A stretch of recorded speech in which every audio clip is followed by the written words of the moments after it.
Fala, meus lindos do terceiro ano do Liceu Catarinense. Professor Douglas com mais uma aula de história para vocês.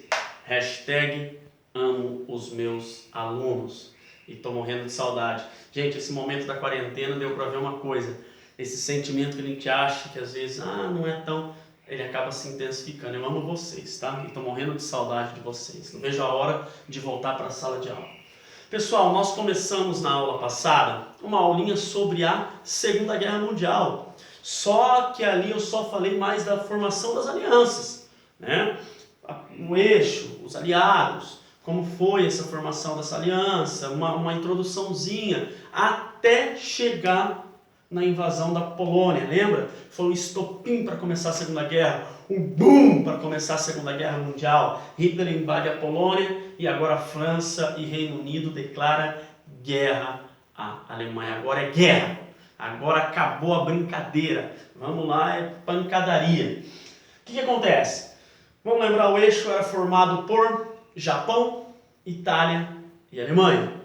E os aliados, França e Reino Unido, depois entre Estados Unidos e União Soviética. Isso nós já vamos ver também.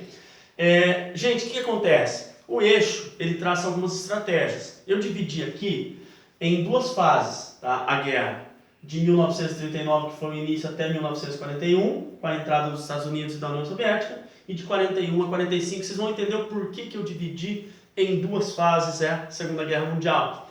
Nessa primeira fase, no início da guerra, o eixo traça algumas estratégias. Primeiro, cada país ia ficar responsável por uma frente de batalha. A Alemanha era responsável por atacar a Europa. A Itália ficou responsável por atacar a África. E o Japão ficou responsável por atacar a Ásia.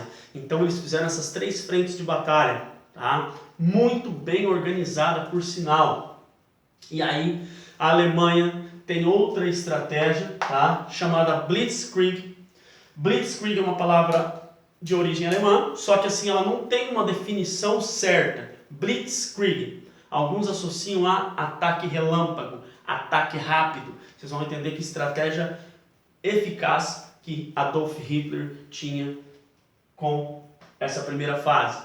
Era o seguinte, a Blitzkrieg. Ele mandava primeiro, quando ele ia bombardear algum lugar, alguma coisa, uma cidade, alguma coisa, ele mandava primeiro os aviões. Bum, né? Bum. E aí fazia todo aquele estrago na cidade. Depois ele mandava os blindados.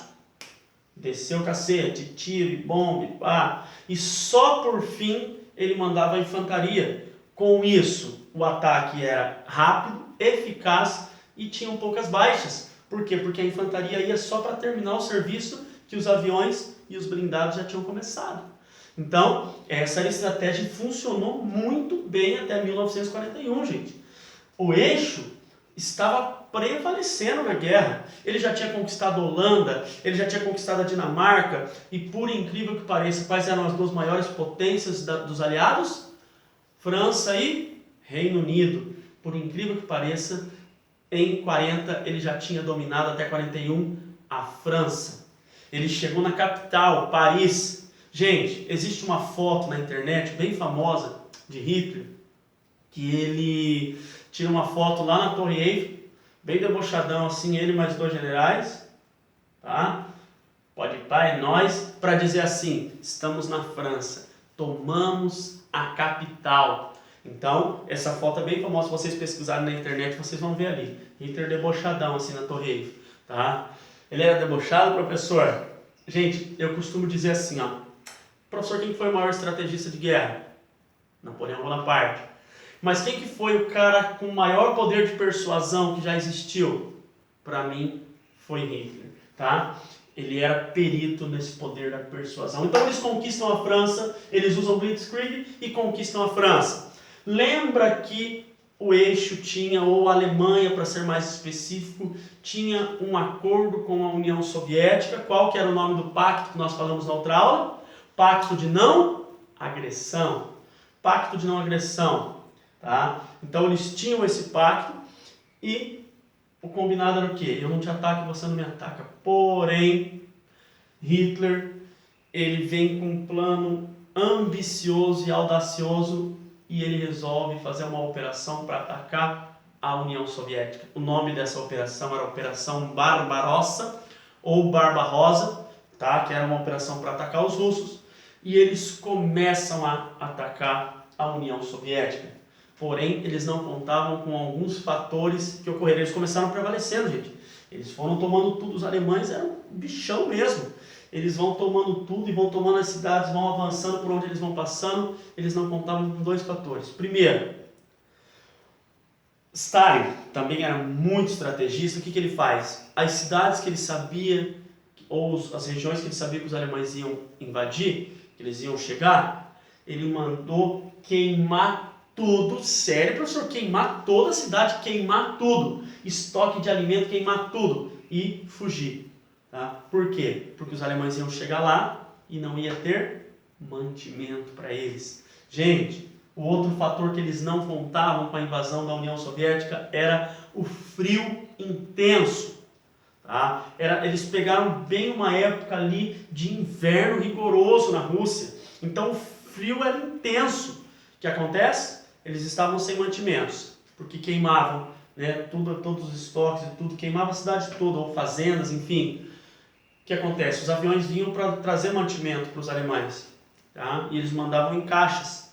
Só que quando essas caixas caíam, se perdia na neve, porque era muita neve, tá? Então, e os soldados não estavam acostumados e nem tinham roupas apropriadas para esse tipo de batalha. E aí, lógico, os russos vêm com a ajuda dos siberianos eram acostumados, gente, a 20 graus abaixo de zero aí, né? Então, os homens estavam guerreando sem camisa lá, não, brincadeira, não chegava tanto assim não. Mas enfim, eles já estavam acostumados com esse frio. Então, aí começam alguns revés ali da Alemanha. Duas batalhas que ela perde na Rússia. Stalingrado e Leningrado. Principalmente Stalingrado, tem até filme sobre essas batalhas. Tá? E a Alemanha começa a ter um revés aí, então, na Segunda Guerra Mundial. Outro fator que agora começa, gente, essa segunda fase. Essa primeira fase a Alemanha prevaleceu, o eixo prevaleceu e todos achavam que o eixo ia vencer a guerra, porque eles estavam avançando muito rapidamente sobre os territórios que eles iam conquistando. E aí o que acontece? Agora a União Soviética entra na guerra. Tomou outro rumo. Tá? Agora a guerra toma outro rumo. Os Estados Unidos, o que acontece? É atacado. Uma base norte-americana em Cuba, Pearl Harbor. Os japoneses vão na calada da noite, na madrugada, e detonam em Pearl Harbor. O que acontece? Força os Estados Unidos agora a entrar na guerra.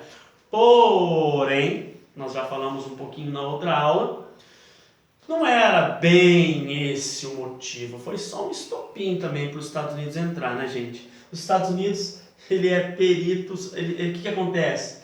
Ele deixa os dois lados cansar, vamos lá, ó, só 41, a guerra começa em 39, por que só em 41 que ele foi entrar, professor? Ó, os dois lados, já fazia 2 anos, gente, que eles estavam ali, ó, os dois lados já estavam cansados, tá? E os Estados Unidos acabam entrando, para dizer o quê? Nós entramos e definimos a guerra. Gente, é até interessante, eles são peritos em marketing, né? É até interessante no Capitão América, tá? Capitão América, olha o nome, Capitão América, né? O Salvador, o herói. Sabe qual foi o primeiro arqui-inimigo do Capitão América? Na primeira edição em quadrinhos? Adolf Hitler, tá? Dizendo o quê? Que os Estados Unidos, que foi o herói da Segunda Guerra, que eles entraram e eles definiram a guerra. E não foi bem assim, né, gente? Aí, o que acontece? Nessa segunda fase, eu já vou pular ali para o final, tá? Eles fazem ali a maior operação de guerra que já teve, tá? Que foi chamada do Dia D, tá? Tem até um filme, O Resgate do Soldado Ryan, é bem no ataque do Dia D. O começo do filme ali é os aliados chegando em Normandia, tá? Chegando ali no litoral, para avançar até a França e em seguida avançar até a União Soviética.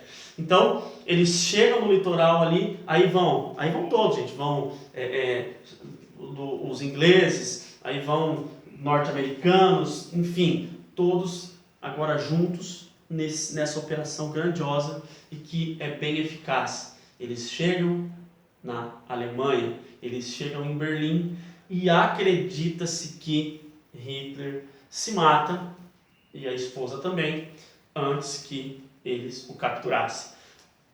Então, só que a guerra não acaba ali. Ué, professor, mas a Alemanha agora se rendeu. Bum, pronto, acabou.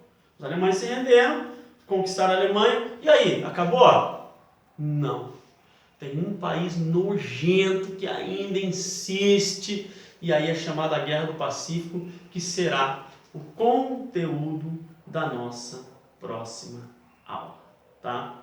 Pessoal, vocês vão fazer um comentário ali, como a gente não está na apostila, esse foi um conteúdo extra que eu peguei, vocês vão fazer um comentário, essa é a tarefa. Tarefa!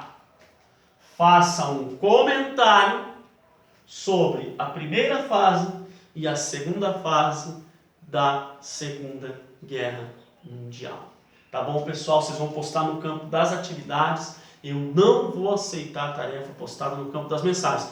Não venham com desculpa porque eu estou abrindo lá o campo das atividades. Então, não, às vezes esqueci, às vezes não apertava, tem um botãozinho que ativa. Agora toda atividade que eu posto, eu clico no botãozinho lá. Então não tem desculpa. É no campo das atividades que eu estou corrigindo as tarefas. Vou fechar nota em cima de todas essas atividades que vocês estão fazendo e as tarefas, tá, gente? Então, não esqueçam de fazer a tarefa, tá bom? Na próxima aula a gente vem para o fechamento da Segunda Guerra Mundial, que é a Guerra do Pacífico entre Estados Unidos e Japão. Tá bom, pessoal? Aquele beijo no coração e fui!